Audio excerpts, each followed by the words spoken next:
sont moins de 200 000 pour toute l'Afrique. Ils ont déjà disparu de 5 pays. Ils dépendent des forêts et forment une espèce aujourd'hui menacée d'extinction à cause de l'homme. Ce sont les chimpanzés.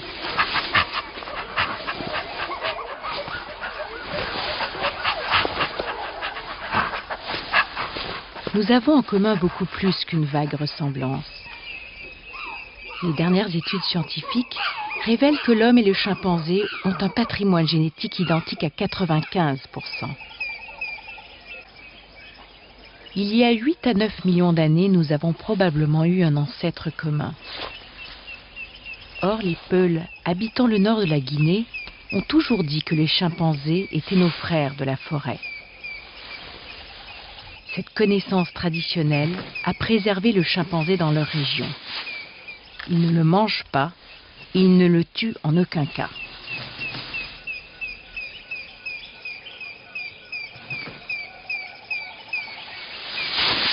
C'est dans le haut plateau du Fouta-Djallon, au nord du pays, dans la réserve forestière de Nyalama, qu'un projet pilote s'est implanté il y a 10 ans. Le gouvernement guinéen voulait co-gérer avec la population locale d'agriculteurs les ressources naturelles de cette forêt classée. Il a invité pour cela une ONG américaine à venir le seconder.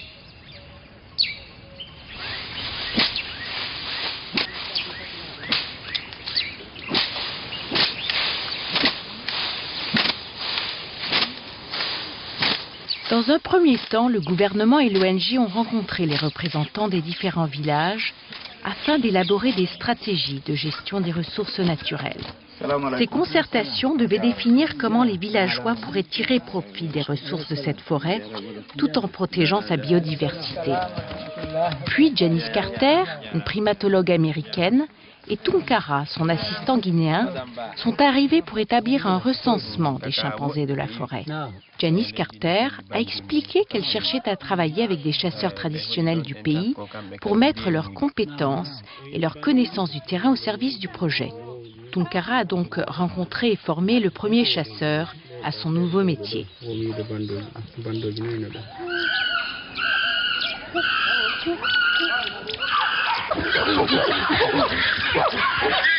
C'est ainsi que 4 chasseurs furent recrutés pour 4 secteurs différents et encadrés par Tunkara. 2 fois par mois, celui-ci accompagne chacun des chasseurs pour repérer par GPS les nids des chimpanzés et leurs déplacements.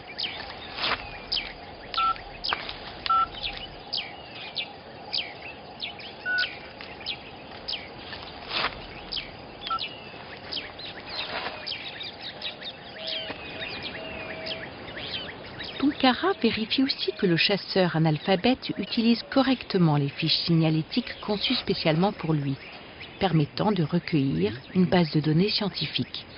Il met ensuite toutes ces données sur ordinateur. Grâce à ces 2 savoir-faire, l'étude révèle qu'il existe 105 chimpanzés dans la région, répartis en 4 groupes.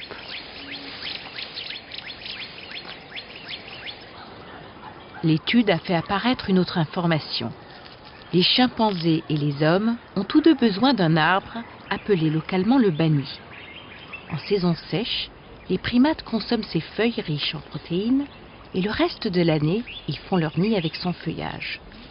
Mais ce bois très dur est aussi utilisé pour la construction. Or, à force d'être coupé, il se raréfie. Il était donc urgent de trouver une solution pour assurer sa préservation. Une législation gouvernementale a donc été mise en place pour contrôler son exploitation. Maintenant, seuls 30 banis sont abattus chaque année, contre 200 auparavant. Tous les représentants du projet de la cogestion sélectionnent ensemble les arbres. Ils vérifient leur circonférence, elle doit être supérieure à 1,40 m.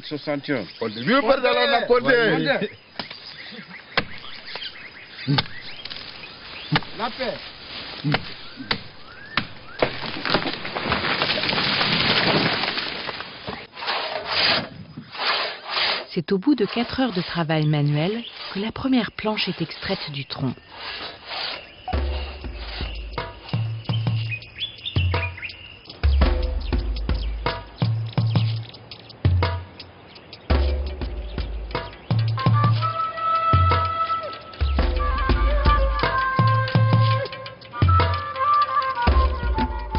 Les bases de données analysées par la primatologue sont retranscrites sur des cartes pour être distribuées aux différents agents de terrain.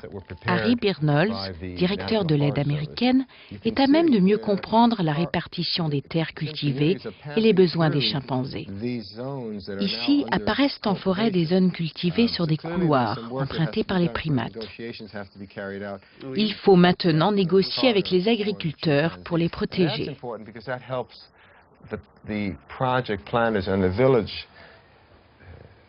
Les cartes sont nécessaires dans un autre cas. 2 villages sans terres agricoles sont situés au milieu de la réserve forestière, et cela depuis 3 siècles.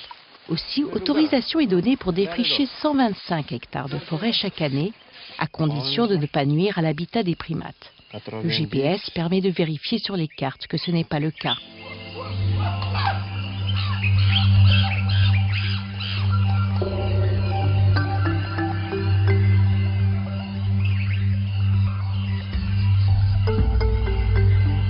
Avant l'existence des cartes, le territoire des chimpanzés était souvent envahi par les cultures. Comme pour le reste de l'Afrique, le morcellement de leur habitat est la cause majeure de leur lente disparition.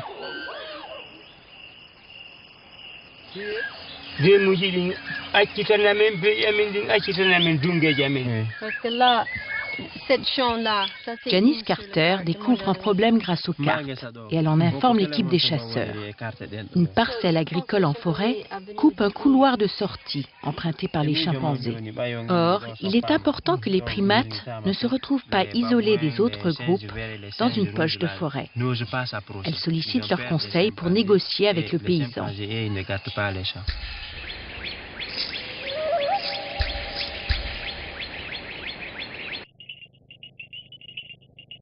Nos cousins les plus proches. Janice Carter et son équipe organisent régulièrement des programmes de sensibilisation dans les villages. Tunkara explique aux villageois pourquoi les frères de la forêt sont menacés d'extinction si les champs envahissent leur territoire.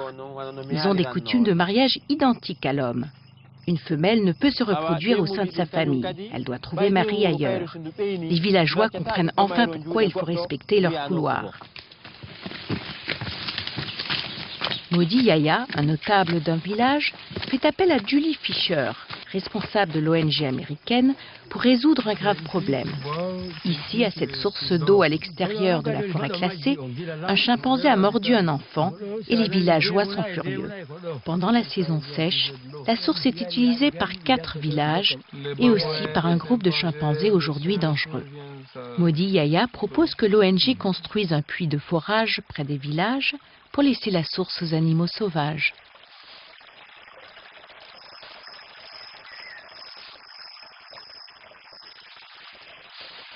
En attendant, les chimpanzés dorment au-dessus de la source pour empêcher les hommes de s'en approcher. La paresse ne semble pas l'apanage de l'homme. Un jeune chimpanzé s'accommode d'un vieux nid et de quelques surprises.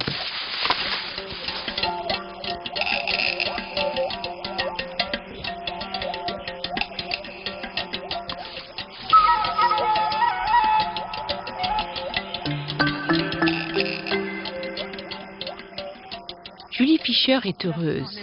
Elle a trouvé des subventions pour résoudre le problème de l'eau. La communauté locale a accepté que la source d'eau soit annexée à la forêt en échange de 2 puits de forage à proximité des villages. Cette grande réunion officialise l'accord passé entre les villageois et les membres du projet de cogestion de la forêt de Nyalama. L'expérience de terrain acquise grâce aux problèmes imprévus est inestimable. Savoir trouver des solutions garantit la coopération des communautés locales. Elles participent ainsi au projet de développement durable et à la protection des derniers chimpanzés sauvages de l'Afrique de l'Ouest.